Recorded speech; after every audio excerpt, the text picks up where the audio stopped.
Bonsoir. Notre système de santé a-t-il un gros problème? On relève plusieurs plaintes de patients contre nos hôpitaux et le personnel médical. Que se passe-t-il réellement? Et quelles sont les principales failles qui ont été détectées? On fait le point tout à l'heure. Plusieurs dizaines d'interventions par jour. Le groupement des sapeurs-pompiers militaires est très sollicité pour les accidents de la route. Ont-ils réellement les moyens nécessaires pour accomplir leur mission? Que faire pour améliorer la sécurité routière? Nous y reviendrons dans le Live Actu. Depuis plus d'un an, de nouvelles chaînes de télévision animent le quotidien des habitants de la Côte d'Ivoire. Notre télévision, Live TV, comme plusieurs d'autres, a été créée à la faveur de la libéralisation de l'espace audiovisuel. Pour revenir sur cette avancée qui a totalement bouleversé l'univers des médias dans notre pays, nous recevons ce soir Charlène Danon, responsable service éditorial à Live TV. Ici, comme vous le savez, on débat, on décrypte l'information comme vous l'avez toujours souhaité. C'est dans le Live Talk. Bienvenue.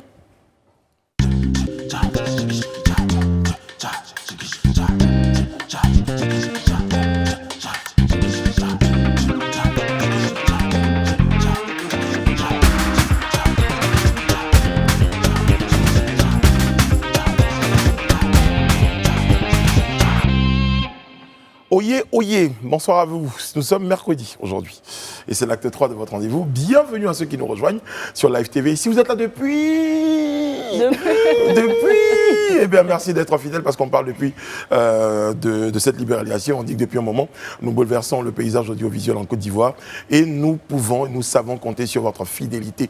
Merci d'être tous les soirs, merci d'être tous les jours connectés. Quelqu'un a dit un jour dans un commentaire, moi Live TV, donc les gars de Live TV, ils ne veulent plus qu'on regarde une autre chaîne, quoi. Parce que tous les jours, ils nous proposent des choses qui nous permettent de rester. Et vous êtes tous les soirs, tous les jours, plus nombreux à rejoindre la famille Live TV. Merci du fond du cœur.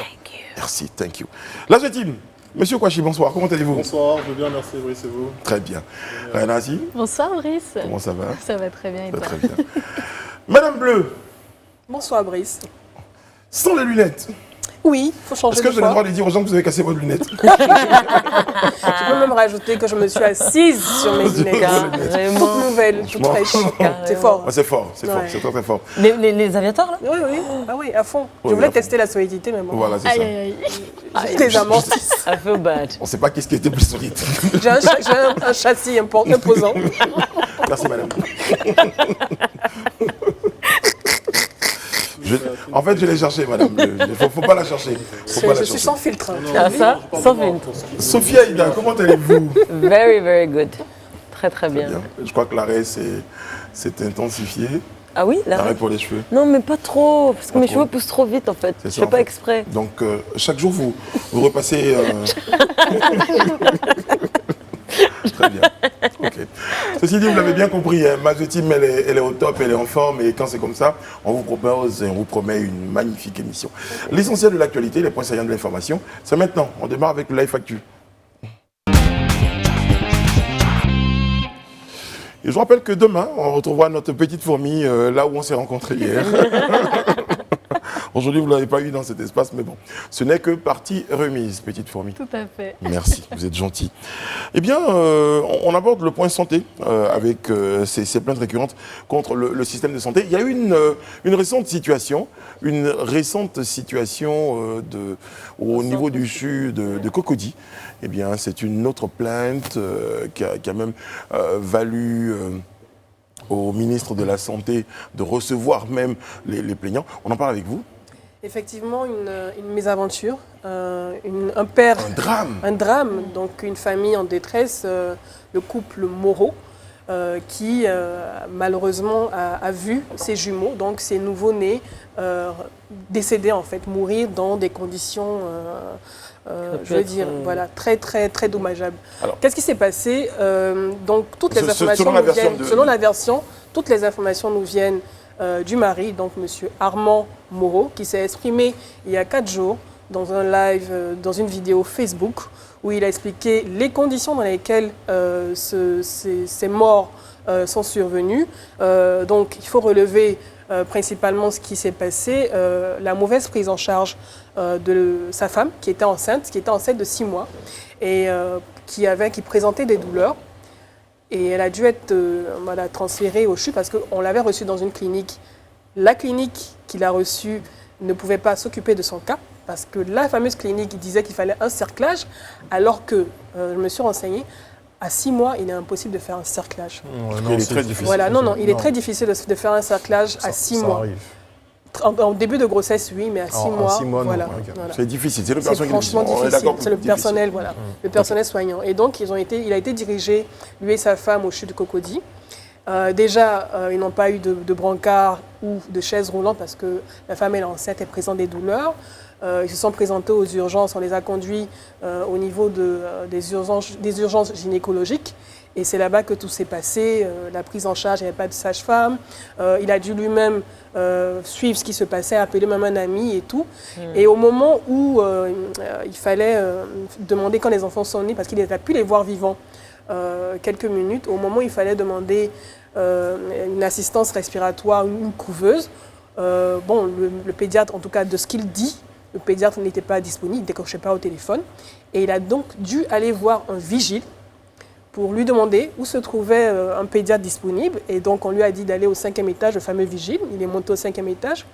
Il a demandé à voir le pédiatre. Et le pédiatre a été, selon ses dires, il l'a rabroué carrément. Il lui a demandé qu'est-ce qu'il faisait dans son bureau, comme s'il n'avait rien à faire et tout ça. Et finalement, les enfants, les nouveau-nés sont malheureusement décédés. Donc, c'est le lieu de rappeler que ce n'est pas la première fois qu'on a ce genre de situation malheureuse qui se passe dans nos hôpitaux publics et également principalement aussi au CHU. On avait eu déjà plein d'autres cas comme la prise en charge, la mauvaise prise en charge de la jeune mannequin de 23 ans, Awa Fatiga en 2014, dont la prise en charge était faite le lendemain de son agression à l'arme blanche.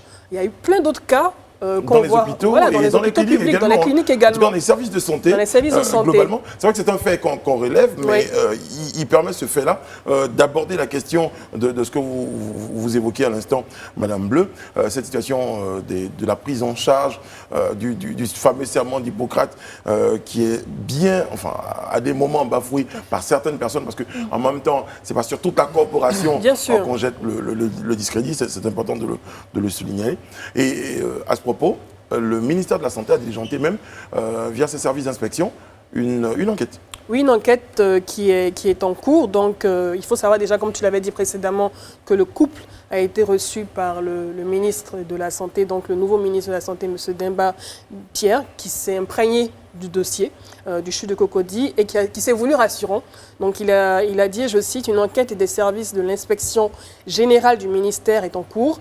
À l'effet de me faire une idée claire de la situation, d'identifier les auteurs des dérives mentionnées dans le récit du couple Armand-Moreau pour des sanctions exemplaires. » On espère effectivement que l'enquête aboutira, que les concernés, les mises en cause seront sanctionnés comme il se doit, parce qu'on parle de 2 vies humaines, de 2 enfants qui sont décédés pour des cas de négligence. Je pense que la prise en charge pose problème au niveau de nos hôpitaux, de certaines cliniques.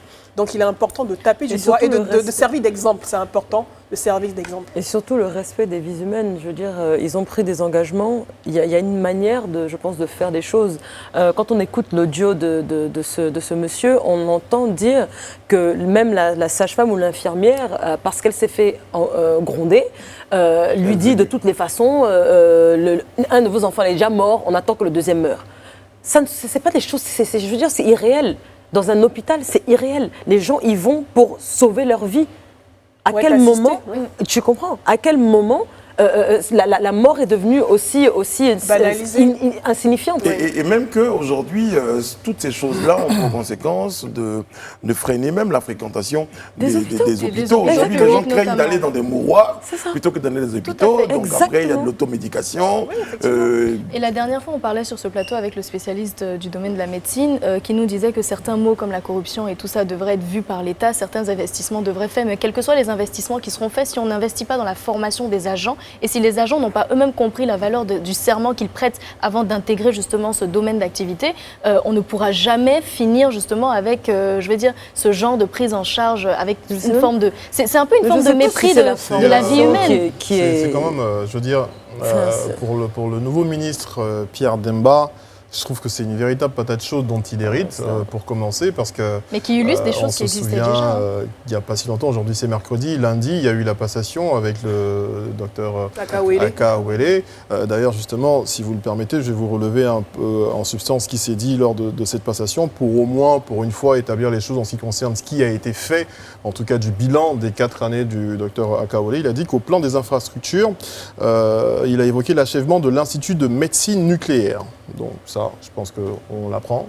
Mais il en avait parlé sur le plateau quand on l'a reçu. Il a dit également la réhabilitation, construction et équipement d'hôpitaux au niveau du Grand Abidjan via le financement du prêt souverain de l'AFD, la construction, l'équipement et la maintenance du CHU d'Abobo, la réhabilitation et l'équipement du CHU de Yopougon, l'achèvement des constructions, équipements et maintenance du CHR de Guiglo, d'Odiéné, de Bondoukou et 4 hôpitaux généraux, Soubré, Duekwe, Tangrela, Tanda, ainsi que la construction de l'INFAS d'Aboisseau, la réhabilitation de l'INFAS de Boaké et de Korogo, en ce qui concerne, en substance, le bilan des infrastructures. Donc du coup, il y a quand même des efforts qui ont été faits et qui continuent d'être faits, sauf que, comme le disait Rayana tout à l'heure, je pense que une chose est bien de construire des infrastructures, mais l'autre est d'assurer la bonne formation des personnes qui sont censées travailler dans ces infrastructures. Parce que ce à quoi on a affaire aujourd'hui, c'est plus un problème de formation qu'autre chose.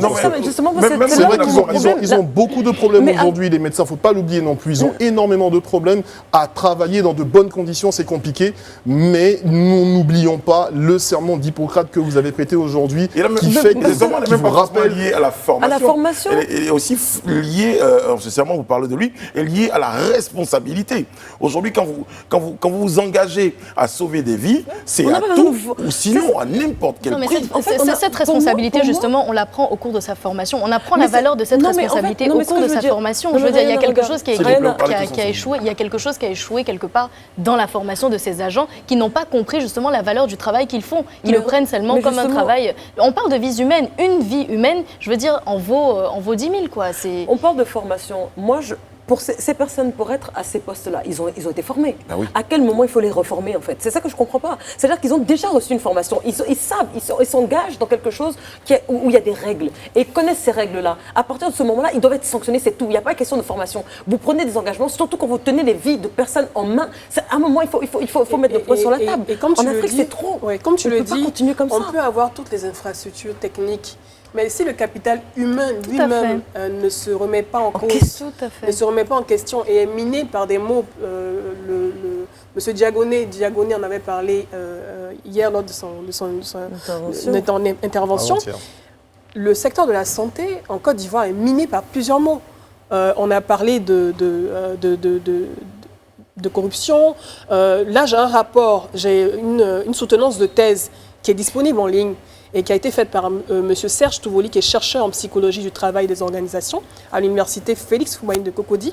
Et dans sa thèse, il s'est inspiré du plan national de développement sanitaire qui dit que depuis plusieurs décennies, les pratiques indésirables telles que les paiements informels, la maltraitance des malades, les détournements de médicaments, l'absentéisme, l'enrichissement illicite des agents, etc., en milieu hospitalier en Côte d'Ivoire, font l'objet de critiques diverses, en dépit des actions entreprises par l'État de Côte d'Ivoire pour éradiquer ce phénomène.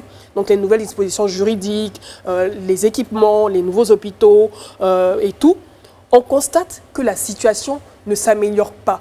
On a l'impression qu'on tourne en rond, c'est le serpent qui se mord la queue, tout le monde se rejette la faute, mais au milieu, les victimes, c'est nous, c'est vous, c'est toi, c'est moi. Ce sont des personnes qui n'ont pas les moyens d'aller se faire soigner dans des hôpitaux privés, dans des cliniques privées. Et même là, il y a des gens dont on parlait aujourd'hui qui sont pour un traitement à 12 millions de traitements, mais le gars, il est déjà couché, il a une facture de 12 millions qui l'attend, ou avant de traiter cette personne, on lui demande de déposer une caution d'1 million ou 2 millions, sinon la personne n'est pas traitée. En tout cas, ce système-là, moi je suis d'accord avec Sophie Aïda quand elle parle de responsabilité. La formation, elle est là. Les gens, ils ont les capacités, ils ont les techniques. Oui. Mais à un moment donné, c'est le sens de la responsabilité. Aujourd'hui, on a des malades qui sont plus des malades, qui sont des numéros. Oui, voilà. Non, parce que je pense que peut-être qu'ils sont tellement habitués à voir des morts, ils sont tellement au contact de malades qu'à un moment donné, les conditions, eux-mêmes leurs conditions de traitement salarial, je pense aussi, parce qu'il y a tellement de grèves. C'est ça qui joue. Je crois que récemment, il y a encore une grève d'agents de santé qui se plaignent de ne pas avoir reçu 8 mois de primes Covid, par exemple. Ça a commencé, il y a plein de il reste- greffes. Le Voilà. docteur Akaoui en a parlé, d'ailleurs il y a un reste à payer. Il mais reste je à pense qu'ils payer ont et tout. commencé déjà à Il y a les payer, conditions cette de prime-là. travail suis pas également. d'accord, Il y a beaucoup de défaitisme Je suis pas aussi. d'accord. Il y a un manque d'implication et surtout Mais l'absence il y a aussi de souvent- prise non, en ça- charge ça Il y a- il y a des souvent, malades. pour certains médecins, il y a eu de la démotivation. Mais c'est ce que je Quand on disais, la poursuit le démotivation. diagnostic, Oui, mais ça n'explique quand même pas ce manque de compassion et d'empathie envers son prochain. Je veux dire, on n'a pas besoin d'être médecin et d'avoir prêté En fait, serment d'Hippocrate en pour fait. sauver une vie. Vous savez, je veux dire, en on vrai, peut le faire moi, tout j'ai le déjà eu monde- ce- tout le monde j'ai peut déjà le eu faire ce débat avec, spontanément. De- Tout le monde peut le faire spontanément de façon humaine. Si aujourd'hui je vois quelqu'un qui est en train de convulser et que, je veux dire, sans même formation de médecin, je peux faire quelque chose pour aider cette personne, je le fais parce que c'est humain et parce que c'est une vie humaine qui il faut qu'ils qui est comprennent en jeu. cela. Et c'est ce Malheureusement, qu'ils c'est pas doivent le cas. comprendre parce que ce n'est même plus le plan de la démotivation ou quoi. Très bien. c'est- Je ne suis pas en train de m'ériger en l'avocat du diable, hein, mais j'ai déjà eu ce débat avec des médecins, notamment des médecins du CHU de Cocody. C'est vrai qu'on parle d'empathie, on parle de respect de la vie humaine, mais vous imaginez que ces gens-là, ils ont décidé de faire ce métier qui est un véritable sacerdoce aujourd'hui justement pour sauver des vies. Mais qu'est-ce que vous pouvez faire quand vous avez envie de sauver des vies et qu'on ne vous donne pas les moyens pour? Des fois, ils ont juste pas de moyens pour travailler. Malheureusement. Oui, mais Serge, dans le cas Non, évoqué dans le là, cas précis. on ne parlait pas de manque de moyens. On est d'accord. C'est bien de s'arrêter sur ce cas-là, mais il faut remonter à la racine. Parce que ce cas-là, imaginez-vous qu'il est arrivé des centaines de fois, des dizaines de fois pour certains médecins qui aujourd'hui sont blasés. Parce qu'impuissants aujourd'hui, et de constater que, à force, quels que soient leurs efforts, ils ne peuvent pas arriver à changer la donne. Il faut remonter à la racine. Le vrai problème aujourd'hui, c'est au niveau des dirigeants. Il faut qu'on investisse beaucoup plus dans la santé Non, dans mais ce là, pays-là. là, on est d'accord. Une fois que les médecins auront de quoi travailler, auront du matériel, seront à l'aise pour travailler, je Non, pense qu'il y parce aura de qu'on- l'amélioration. justement, À un on- moment, on ils n'a ont pas- ils ont des familles aussi à nourrir. Il faut vraiment prendre en considération le fait que c'est vrai que ce soit un sacerdoce, mais- mais c'est un métier qu'ils ont oui, décidé de mais- faire. oui, mais là, Il faut dans ce- il faut les Sophie, mettre dans les termine conditions dans et 5 leur secondes. donner les moyens. Dans le Sophie. cas actuel, on parle de négligence. On dit que ce monsieur est monté dans le bureau de ce docteur et ce docteur, au lieu de trouver une solution là tout de suite, est-ce qu'on met ses enfants dans une couveuse faut pas rester ou est-ce dans qu'on l'émotion. Je suis pas en train de on parler les de met, ce on cas les met dans un Mais comme- respirateur? On n'est Je veux pas en dire, train eh oui, de il y en faire a le beaucoup, il y procès en a de ce beaucoup. médecin-là. C'est vrai Il y en a qu'il beaucoup. s'est mal comporté de façon humaine avant même d'être médecin, il n'y a pas de problème, mais on n'est pas en train de faire son procès. On est en train de mettre le doigt sur une réalité, sur un problème que vivent les Ivoiriens au niveau du CHU. Oui, ce qui s'est passé. Totalement. Je ne suis pas en train de justifier quoi que ce soit. De toute façon, c'est pas à nous de le faire. On n'est pas dans une cour de justice. C'est pas à nous. Il y a une enquête qui est menée. Mais ce dont on doit faire, nous, en tant que médias, c'est de parler, de mettre la lumière sur les problèmes des Oui, médecins mais aussi. ça, on l'a à ce fait. niveau-là. Mais aujourd'hui, pour on se l'instant, base pour sur l'instant, une situation. Un jour, qu'un médecin sera confronté à un problème, on pourra l'évoquer sous cet angle. Voilà. Pour l'instant, aujourd'hui, on parle du fait que de nombreuses personnes se plaignent du fait que leur prise en charge dans les hôpitaux, la façon dont ces personnes sont traitées dans les hôpitaux n'est pas commode. Ces personnes, et malheureusement, dans de nombreux cas, cela aboutit à des drames comme celui qu'on vit. Voilà. Nonobstant, l'effort considérable de nombreux médecins, parce que d'ailleurs ce cas qu'on évoque n'est pas le cas de tous les médecins. Je crois que ça, il faut que ce soit très clair. Il y a des Exactement. médecins qui font leur travail de façon admirable. Exactement. Ces personnes-là sont saluées tous les jours. Mais quand il y a une situation qui se présente, vous le dites si bien, il faut évoquer la situation et surtout rechercher les responsabilités. À la fin, Dédé, comme vous dites souvent, à la fin de la journée, il faut savoir quels sont les responsables et surtout, qu'est-ce qu'on propose. Dans Comme tu le dis, à la début, fin dans de le la début. journée, Ça. il faut donner l'exemple.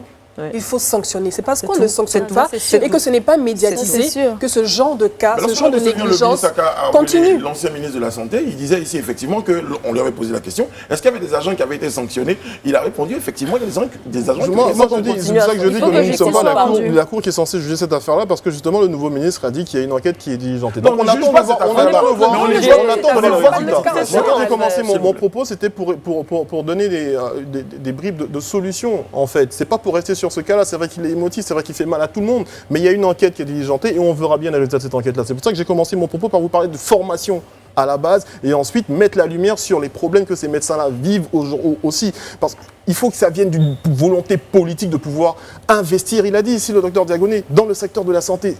Donc vous Ça évoquez tombe sous le sens. un point, vous pointez du doigt une responsabilité. Mais alors, moi j'ai envie de dire que dans ce cas, on est dans un ensemble C'est ça. de responsabilités. C'est ça. La responsabilité de l'État qui a besoin Exactement. de mieux contrôler la politique de la santé, d'investir dans le domaine, d'améliorer le plateau technique, des médecins qui ont besoin d'être formés, leur responsabilité de prendre en compte un certain nombre de choses, et même souvent, système des malades Oui, dans la mais façon donc d'arriver. N'attendez pas que le cas soit critique pour débarquer sur un médecin à 2 minutes de la situation critique et lui reprocher de n'avoir pas fait ce qu'il faut. Voilà. Donc il y a C'est un la ensemble de prise en- c'est plein de responsabilités choses, oui. et tout le monde, à travers donc cette situation, je pense, aura le temps de faire son introspection et de rechercher les responsabilités. En tout cas, on l'a dit, l'inspection générale des services de santé est en train de mener l'enquête pour situer les responsabilités. Et puis, le ministre a évoqué le fait que si ces responsabilités-là sont avérées, eh bien des sanctions seront prises. Les sanctions On attend et on exemplaires regarde. seront prises.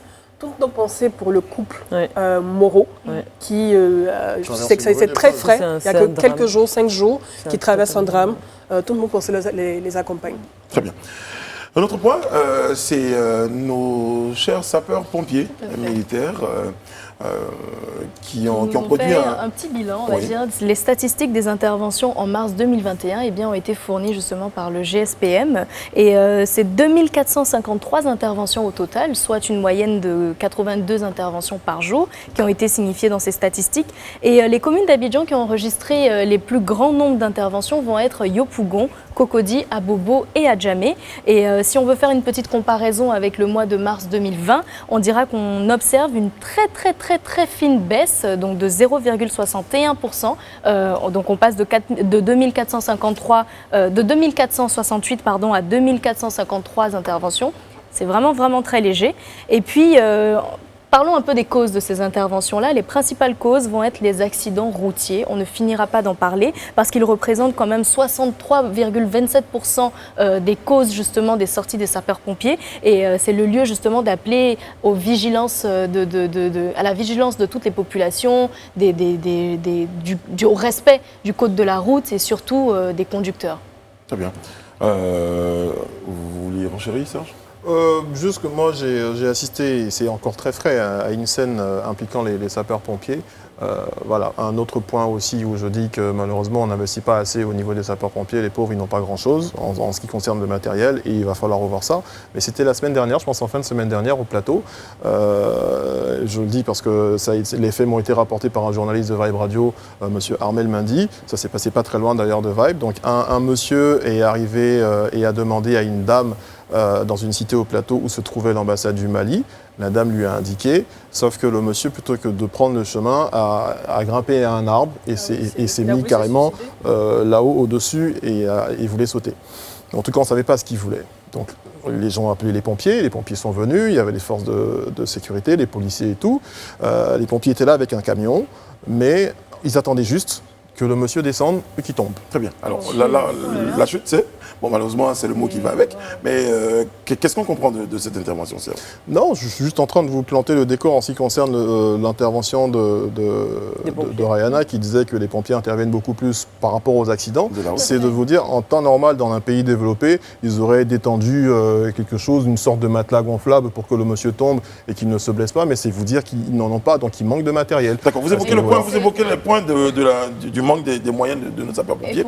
Mais là, on parle encore de responsabilité. Des accidents de la route, il faut noter que c'est 34 décès justement qui ont été enregistrés par ces statistiques et 85% de ces décès sont dus à un accident de la route. Donc d'où la gravité de rappeler, on va dire, l'impact de cette non-vigilance des conducteurs. Et surtout l'importance de tirer sur la sonnette d'alarme pour que nos chers usagers de la route, parce que c'est en même temps, on parle de conducteurs, de véhicules à 4 roues, des motos.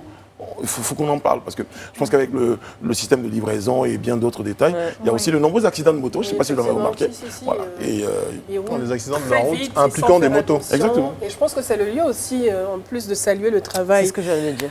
CABA, Exactement. le groupement des sapeurs-pompiers, Ouais. l'ensemble en tout cas des compagnies des sapeurs-pompiers, saluer leur travail. Ils sont très actifs sur les réseaux sociaux pour les prises en charge, par exemple sur Police Secours. Ils sont très réactifs, mais c'est le lieu également de sensibiliser les populations lorsqu'ils viennent en intervention. Ne D'essayer de caillassez pas travailler. leur véhicule.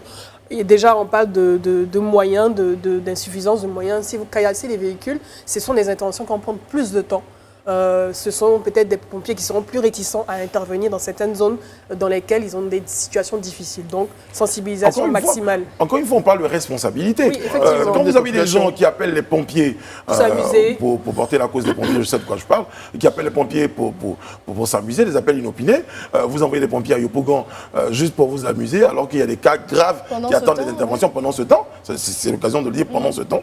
Et ces populations, après, s'en plaignent. Donc, responsabilité au niveau des populations, au niveau des usagers, et puis nos chers pompiers, courage. Et puis, moi, je voulais juste rajouter, c'est vrai que Serge J'avais a fait dit une tout belle à l'heure. conclusion. Moi, je sais, mais Serge a dit tout à l'heure qu'il manquait d'équipement, donc ce serait bien qu'ils aient un peu plus d'équipement, mais j'aimerais quand même saluer aussi le travail de l'État à ce niveau-là, parce qu'il y a beaucoup de pays dans la sous-région qui n'ont même pas le 1/3 du nombre de sapeurs-pompiers qu'il y a en Côte d'Ivoire, et où il n'y a pas autant d'interventions qui sont menées lorsqu'il y a un drame ou un accident.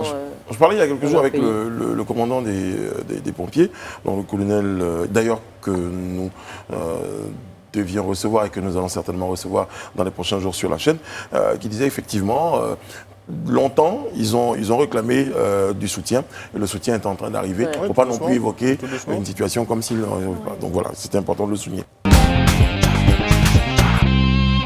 La journaliste, écrivaine et sociologue Charlène Danon nous a rejoint sur ce plateau. Elle est également responsable éditoriale et créatrice développement à Live TV. Bonsoir Charlène. Bonsoir. En face de vous, il y a donc Madame Corinne Baguinov-Kadra. Elle est productrice. Bonsoir Madame. Bonsoir. J'ai bien prononcé? Oui, c'est ça. Génial. Merci mesdames d'être en notre compagnie. On va ensemble aborder la question de l'espace audiovisuel.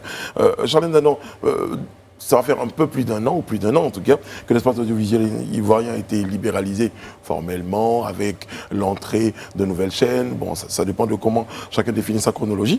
Eh bien, selon vous, quel impact cette libéralisation-là, surtout du point de vue du contenu, des programmes a eu sur les consommateurs? Alors, si je veux parler d'impact, je vais d'abord parler de choix. Les téléspectateurs, aujourd'hui, en Côte d'Ivoire, ont le choix. Après presque 60 ans d'une seule projection en termes de contenu, on va parler de notre chaîne nationale, aujourd'hui, nous avons le choix. Le contenu que les téléspectateurs étaient appelés à aller chercher sur des chaînes internationales, ils ont la possibilité aujourd'hui d'avoir ce contenu-là. Ici, c'est local, et c'est surtout que le contenu aujourd'hui correspond à la réalité de nos téléspectateurs, donc à ce qu'on vit au quotidien. Et nous, excusez-moi d'entrée de jeu, mais en tant que chaîne télé, il était vraiment important pour nous de correspondre au plus près de la réalité des Ivoiriens. Et donc, dans nos programmes, il est toujours impératif de se demander qu'est-ce que l'Ivoirien a envie de voir. Donc, c'est ce choix-là, pour moi, qui est le véritable impact, la multitude de contenus, la possibilité pour nos téléspectateurs de choisir leur contenu. Et justement, en parlant de qu'est-ce que les Ivoiriens veulent voir, juste, à votre avis, c'est quoi? Quelle est la diversité, ou quelles sont les directions de ce que je recherche? On est relativement un pays jeune, on va dire.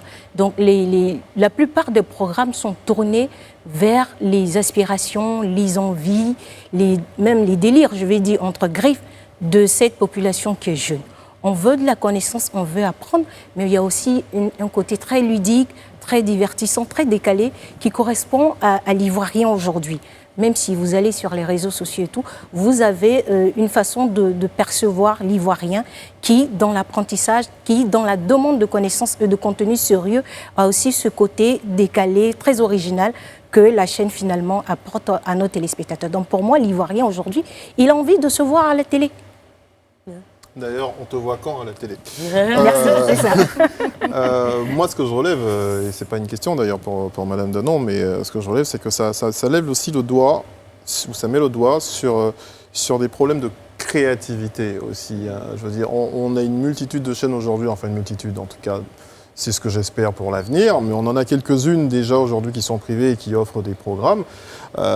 Et le consommateur ivoirien aujourd'hui et habitant de la Côte d'Ivoire, ça le rend beaucoup plus pointilleux justement en fonction de ce qu'il veut et de ce qu'il recherche. Il sait dire, ici il y a de la créativité, il y a de l'originalité, ici il y a un peu trop de copies sur l'extérieur justement, comme elle disait Madame Danon. C'est vrai qu'on a pu aller chercher forcément ce qui se fait à l'extérieur parce qu'on a nos contenus à nous, mais beaucoup d'entre nous, et beaucoup trop d'ailleurs, pensent ne pas avoir inventé la roue, donc du coup, on se place vite fait derrière les roues des autres de ce qui a déjà Moi, été c'est fait. un contemporain, hein, Fabrice Avignon qui nous a toujours dit les Chinois regardent la télé chinoise, les Belges regardent la télé belge, et les Ivoiriens, de plus en plus, doivent regarder la télé de Côte d'Ivoire. Justement, en tant que productrice, Madame Baguinov, est-ce que vous avez ça en tête lorsque vous concevez, lorsque vous produisez des programmes?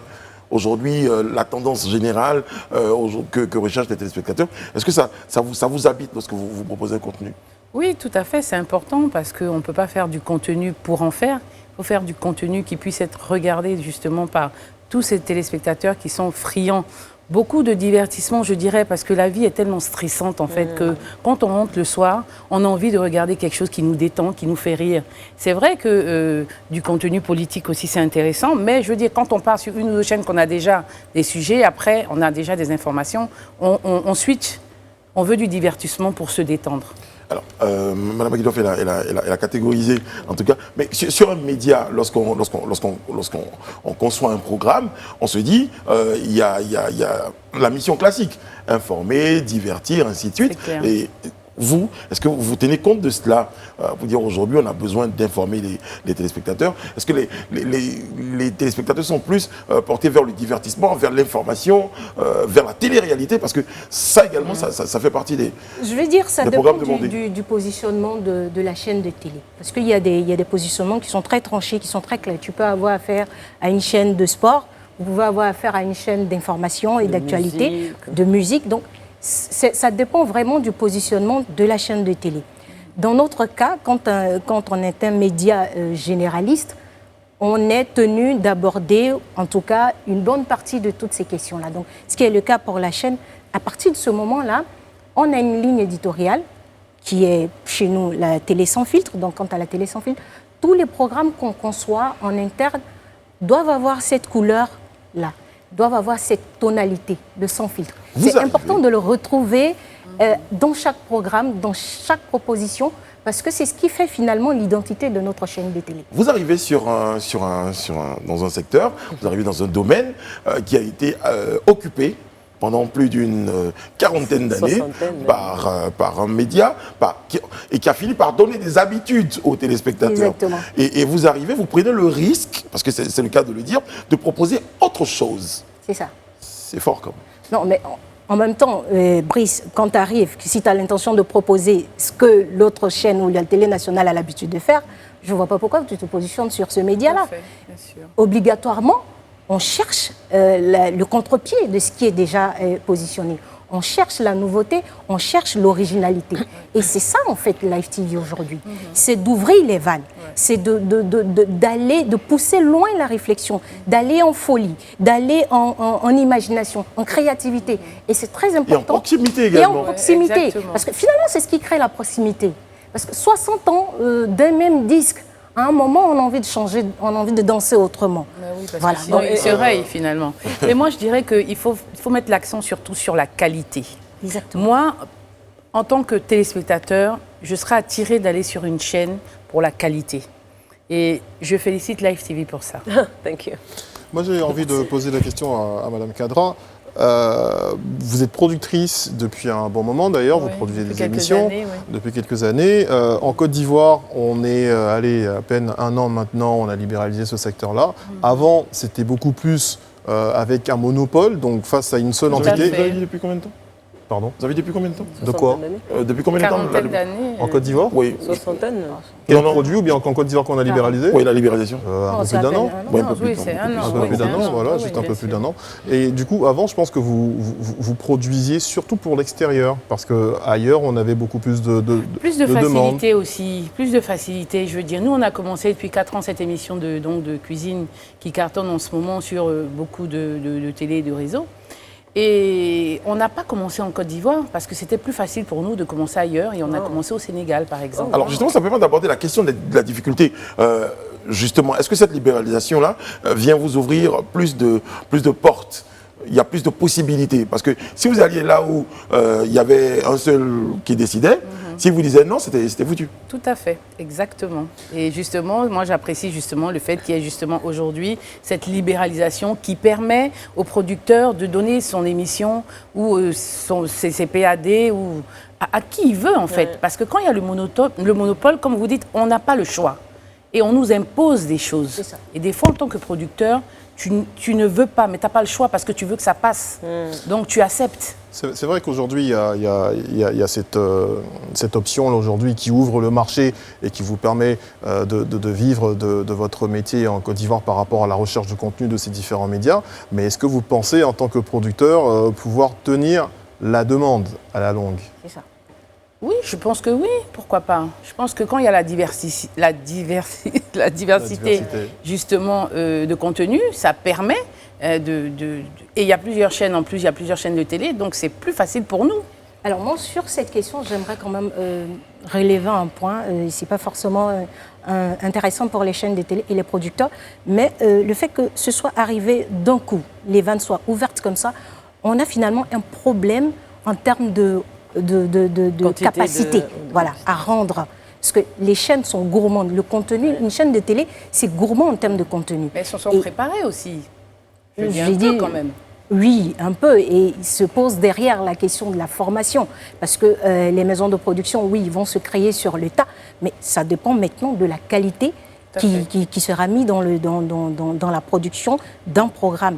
Et à ce niveau-là, quand tu as une chaîne comme la STV, excuse-moi encore, de mettre l'accent vraiment sur la qualité des programmes en termes d'image, en termes de son, en termes même de proposition de contenu, on est très mince à la fin.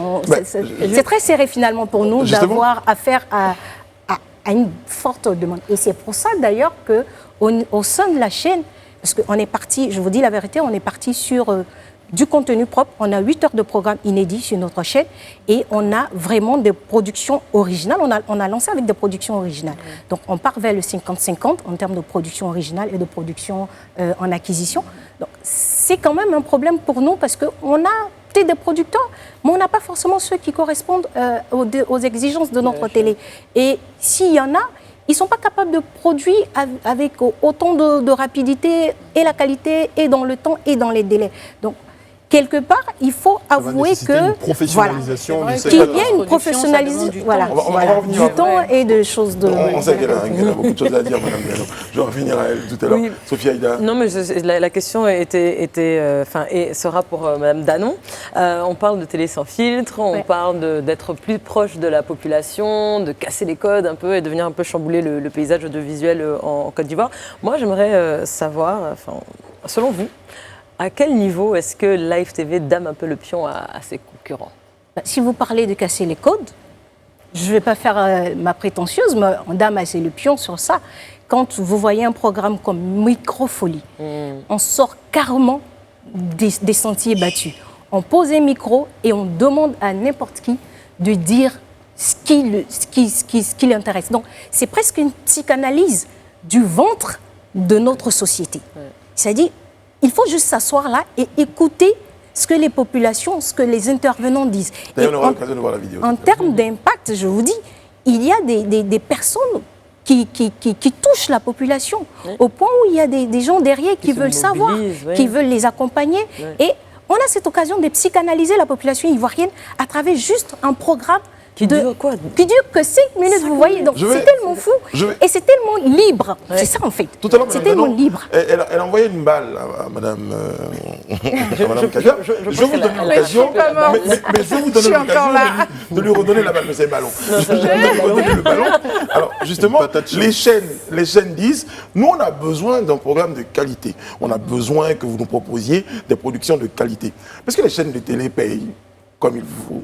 Est-ce que ça vous aide? Ça c'est une question piège, non? Elle est tellement belle, bien. Merci, c'est gentil. Alors, en matière de production, c'est vrai que c'est difficile parce que souvent, on travaille, on fait du beau travail, on met vraiment le maximum de qualité qu'on puisse faire. Et finalement, pourquoi? Pour si peu qu'on nous propose à la fin, c'est décourageant. Mais après, c'est à nous aussi de mettre la barre haute. Quand on est sûr de ce qu'on propose et ce qu'on donne, je veux dire, il n'y a pas de raison de ne pas dire moi, je veux ça et je ne veux pas ça. On n'est pas obligé d'accepter. C'est pour ça qu'on est parti, nous, ailleurs. Un peu. Et justement, à propos de Sophie revient à vous tout à l'heure, pour revenir à vous, à votre programme Cuisine de Star, il y a une histoire avec Live TV. Vous avez dit on est parti ailleurs, vous avez discuté avec la chaîne et vous avez conclu quelque chose de génial. Racontez-moi un tout petit peu comment ça se passe. C'est-à-dire au début, c'est ça? Au début, oui, effectivement, on était venu voir Live TV. Au début, quand on a commencé à tourner Cuisine de Star, pour donc proposer cette superbe émission, je dirais, qui cartonne. Très bien tournée, très bien réalisée. Merci, c'est gentil. Et je pense que Live TV n'était peut-être pas prêt. Moi, c'est ce que je préfère dire. N'était peut-être pas prêt, justement, pour nous suivre. À l'époque, on n'était pas encore lancé, je pense. Vous n'étiez pas lancé, mais vous étiez en train de préparer vos contenus. Donc, il s'agissait justement de travailler là-dessus et de nous dire peut-être, vous voulez si... Parce que chaque production a ses normes. Je dis, A+, ils vous diront ça, Live TV vous dira ça. Donc après, nous, c'était pour ça qu'on était venus voir Live TV. Parce qu'on commence à tourner. Qu'est-ce que vous voulez réellement? Comment vous voulez que ça soit produit? Nous, voilà le concept. Si vous avez des choses à rajouter, dites-nous. Pour qu'on s'aligne, en fait. Donc, il y a une forme de... oui, allez-y. Non, en fait, vas-y. Oui, et finalement, vous vous êtes accordé sur le type de programme qui conviendrait à la chaîne, donc à son image, à ce qu'elle recherche, et vous également à ce que vous souhaitez proposer comme contenu. Exactement. Je pense que sur ce point, on est d'accord, mais moi, je vais quand même revenir sur la question de proximité qu'elle a évoquée en termes de comment est-ce que Live TV dame le pion. Quand j'ai parlé de Microfolie, ça c'est un des exemples, mais au quartier. Au quartier, c'est l'un des programmes qui touche à l'affect des populations. En fait, c'est ça qu'il faut prendre en compte quand on construit un programme. Tout part de l'émotion. Quels souvenirs on rappelle? Où on va chercher jusque dans l'enfance des gens, dans les vécus, dans le quotidien. Il ne faut pas tout leur dire. On va tout les dire. Mais dans la conception d'un programme, on pense surtout téléspectateurs, population. Comment est-ce qu'on replace au cœur de notre stratégie ou au cœur de notre éditorial le téléspectateur. En tout cas, pour vous emboîter de pas, je pense qu'on a vu, quand on fait un peu la veille au niveau des concurrents, on a vu les dérivés de ce programme au quartier, tout à fait. au domicile. Parce que, comme je dis, on rentre maintenant dans l'innovation, on ouvre des portes qui étaient là, les gens les voyaient, mais peut-être qu'ils n'y allaient pas. On s'est dit, nous, on est une chaîne populaire, nous, on parle à l'ivoirien lambda, comme à l'ivoirien intellectuel, comme à l'ivoirien... À tous les Ivoiriens. Donc, allons les chercher, allons dans le quartier, donnons-leur la parole, parce que Live TV, c'est leur chaîne de télé. Et justement, quelqu'un disait, quand vous faites quelque chose et que vous êtes suivi, quelqu'un m'a dit, ne vous fâchez pas, il vous rend hommage. On va regarder justement la bande-annonce de quelques-unes de ces émissions dont on parle. Après, je ne sais pas si vous alliez parler du talk, mais bon, je vais... Le taxi poubelle, il a fait tout ça.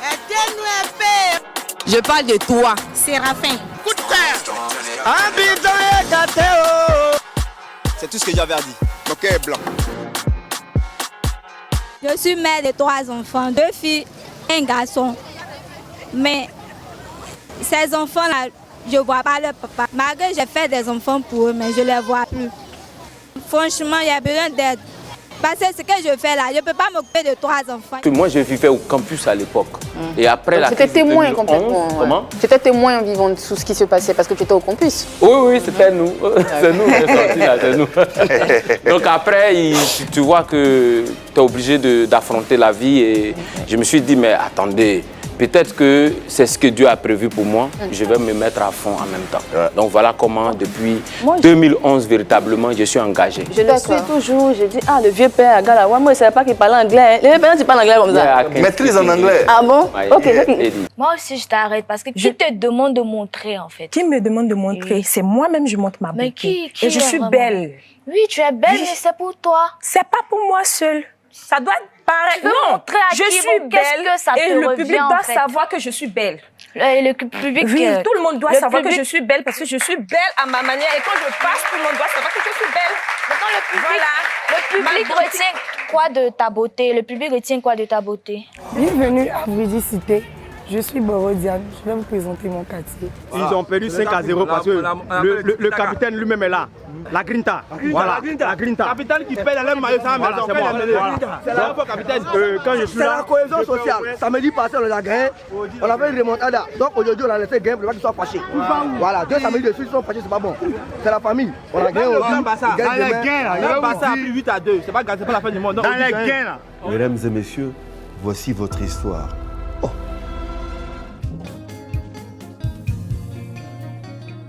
Monsieur Balthazar Ikweba connaît les femmes. Il en a daté plusieurs. Alors il sait comment traiter chaque femme selon son rang social, sa mentalité et tout ça. Il sait que Janine n'est pas de ces filles qu'on peut flatter avec des objets de valeur. Encore moins le travail. Alors il change de stratégie en adoptant celle qui convient à son rang. Mesdames et messieurs, l'animateur qui transforme toujours son plateau en grosse piste de danse, Willy Dembo. Allez, enfin un tonnerre d'applaudissements pour le roi du web. C'est mon gars sûr, c'est la Dembo. Yeah, ok. Où tu as garé ta moto là? Tu dis? Où tu as garé ta moto? Non, je suis venu à vélo. À vélo? Ouais. Non, le blouson, c'est pour le vélo. Ah non, j'ai pris ça chez un pote, Oscar le Motard. Non, ça stylé. Merci, allez, bon, je dégage. Merci. On l'a vu, hein, et on le disait, il y a... Pardon? J'ai pas vu le talk. On va pas, on est déjà sur le talk. Vous avez dit quelque chose voilà. Alors, pour dire, là on a vu de nouvelles chaînes, de nouvelles émissions. Donc pour dire que le plateau il est très compétitif en ce moment. Oui, c'est ça. Ouais. Et donc il faut rivaliser d'ardeur, de talent, de créativité et d'émotion. Tout à fait. Beaucoup d'émotions. Attirer le maximum de téléspectateurs. Tout à fait. J'ai une question pour Madame Kadra. Est-ce que ça ne pose pas un problème, je veux dire, un petit souci de conscience avec tous ces, on va dire, tous ces potentiels clients qui sont là aujourd'hui? Vous en aimez un particulièrement, vous travaillez avec tout le monde. Comment vous fonctionnez au niveau des signatures par rapport à ces chaînes-là? Non, nous on travaille avec tout le monde, mais c'est sûr qu'on a nos préférences. C'est sûr, mais en tant que, comme Live TV, mais en tant que producteur, je pense que, parce qu'il faut penser aussi au business quand même. C'est bien beau d'aimer une chaîne ou pas, mais je dis ça coûte cher la production. Ouais. Donc on n'a pas le choix, mais on a nos préférences. Très bien. On va marquer une pause, histoire de voir combien ça coûtait tout ça.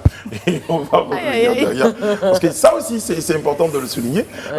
Des partenaires, des annonceurs font confiance à ces chaînes de télé, là, en fonction de la qualité, en fonction de l'audience. Et puis nous, on en a. À tout de suite. On a parlé, hein, Sophie Aïda, de libéralisation, de nouvelles chaînes, de nouvelles émissions. Mais ça ouvre la porte également à nouveaux métiers. Exactement. Et justement, en parlant de nouveaux métiers, moi, je voudrais parler du métier de producteur ou productrice et revenir un petit peu sur la question du financement. Parce que tout à l'heure, vous disiez que produire une émission, ça coûte cher et que les chaînes, des fois, disent ne pas avoir le budget. Mais comment est-ce qu'on fait quand on est un jeune producteur aujourd'hui et qu'on a un concept qui est bien, on a un pilote et qu'on souhaite le voir en télé? Comment on trouve les financements? On ne les trouve pas. On agit sur fonds propres d'abord. Wow. Dans un premier temps, on n'a pas le choix parce qu'une première émission qui arrive comme ça, les télés n'y croient pas forcément.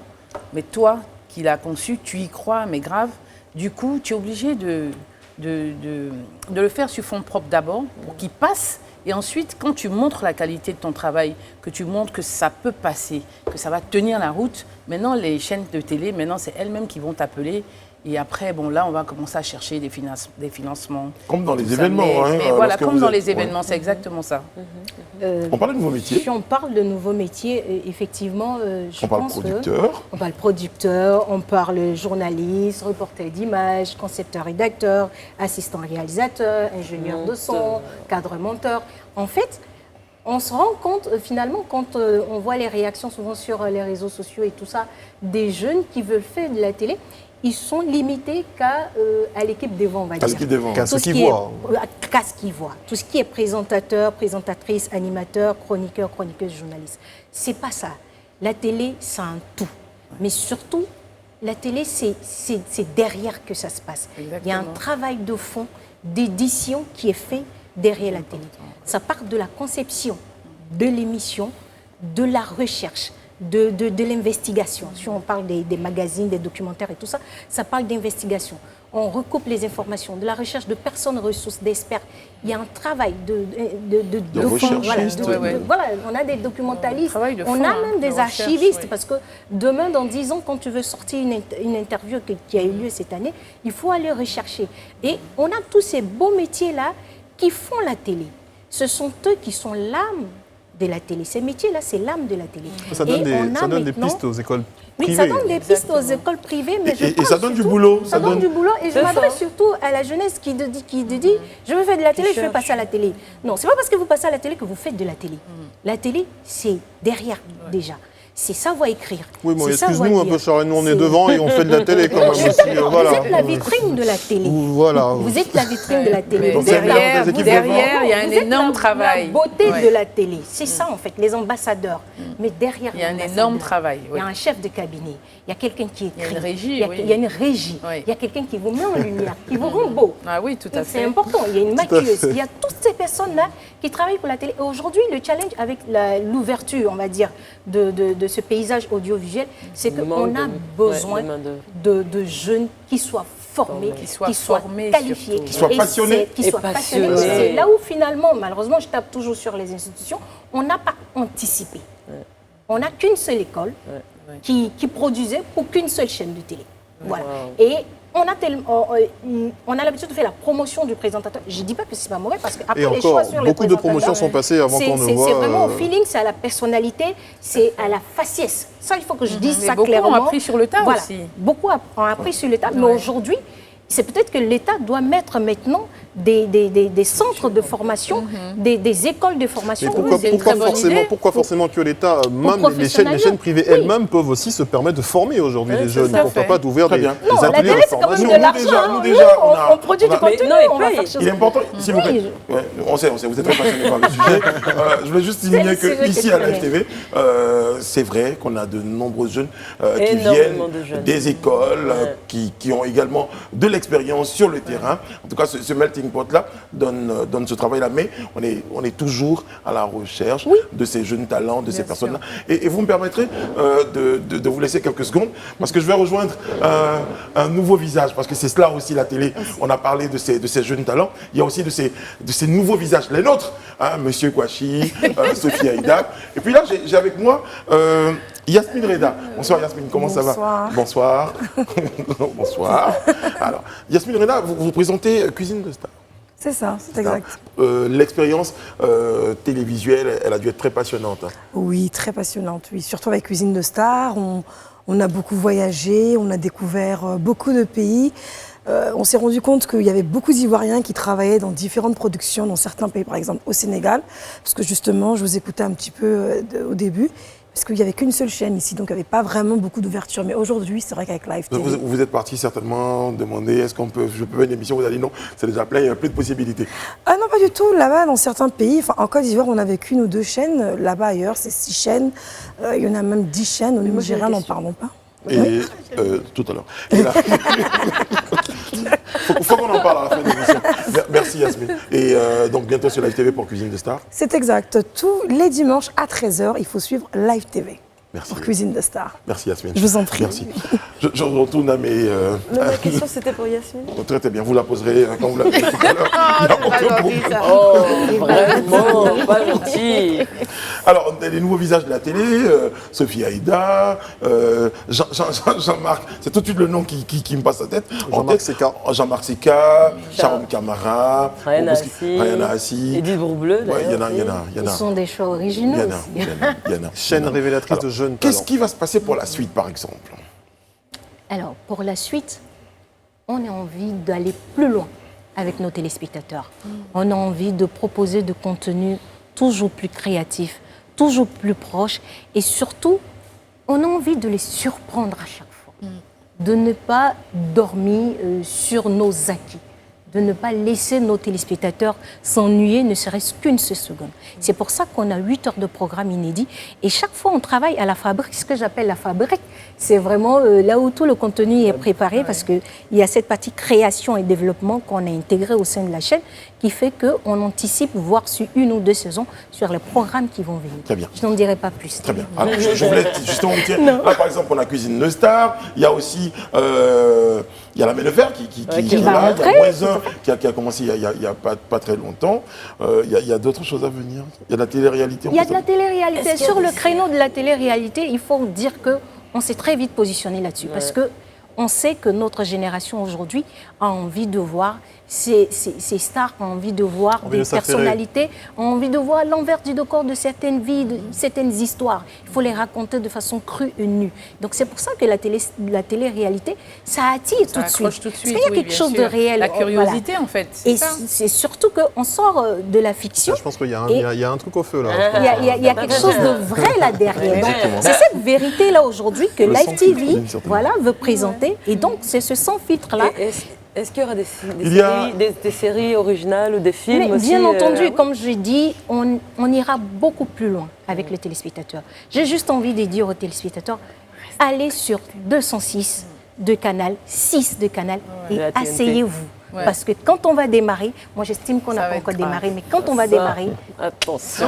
Moi, à ce niveau-là, je suis convaincue. Je vois que Live TV a vraiment trouvé le truc, quoi. Franchement, on va retenir ça.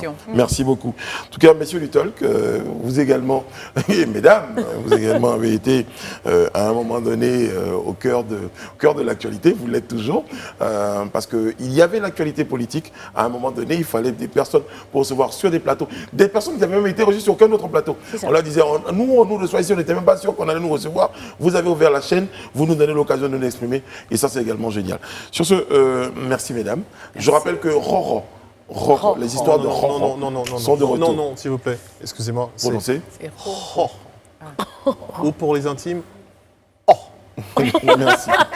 Bientôt, vous aurez donc les histoires comme ça, je vous l'ai dit. J'avoue que je n'aurai pas comment dire, le talent pour reprendre. Merci également à notre directeur de programme, Guy Savoignon, qui nous aura aidé dans la préparation de cette émission pour parler des contenus et justement de ces contacts-là avec les producteurs, parce que je crois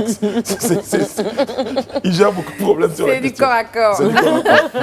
Merci à toutes les équipes, et ça on le dit, je le dis souvent, mais aujourd'hui un peu plus que les autres jours. Merci à toutes ces équipes techniques, éditoriales, même quand vous ne nous voyez pas, quand nous on est à la maison, la nuit il y a des personnes qui bossent ici pour que ce programme-là, ce signal-là soit en continu. Merci aux équipes administratives, à toutes ces équipes-là qui constituent aujourd'hui ce qu'on appelle une chaîne de télé. Merci à ces producteurs-là. Particulièrement à Charles Evan. Voilà.